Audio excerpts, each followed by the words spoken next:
After the successful and very well received Find 5, Oppo is out with another one that thinks bigger and somewhat outside the box. Hey, it's Josh Vergara from Android Authority. What's going on, everybody? And this is our first look at the Oppo N1. Oppo was gracious enough to bring me out to their launch event in Beijing, and after a spirited presentation, I got my hands on the new 5.9-inch large N1. After their great Find 5, seeing another big release from Oppo was definitely an exciting prospect. What we're looking at here is a much larger phone that sits squarely in the phablet space, basically right alongside the Sony Xperia Z Ultra and somewhat beyond the Samsung Galaxy Note range. This is an aluminum-clad phone, but in the hand it has a soft touch. It basically feels like the Find 5 in terms of its contact with the skin, and aside from its larger size, it is actually still pretty easy to grip. Oppo has really made design one of its biggest priorities, and in the presentation, they made a big deal of the fact that all of the ports have been brought down to the bottom to ensure all the other sides remain very sleek. The button layout is all on the right side and brought halfway down in order to make it easier to access.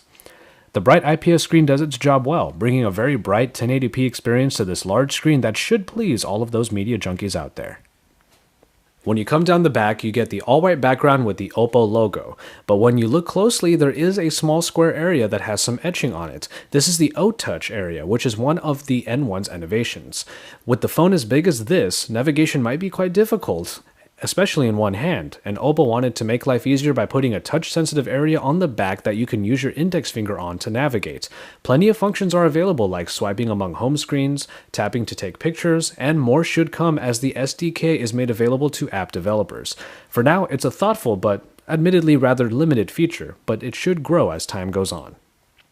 But the two biggest stories regarding this device are the ones that you notice right away. Not only is this a much larger phone than many of us might be used to with that 5.9-inch screen, the camera way up top brings a modern take to an old gimmick: rotation.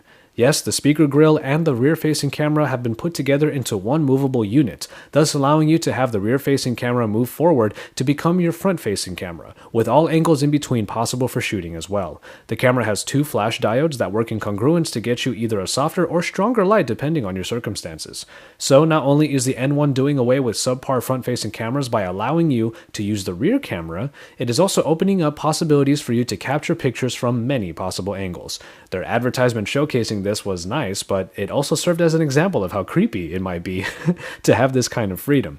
But I guess it's up to you to decide on that one. Underneath the hood, Oppo opted to put in the Snapdragon 600 processor that clocks in at 1.7 GHz, backed by the Adreno 320. The user interface did move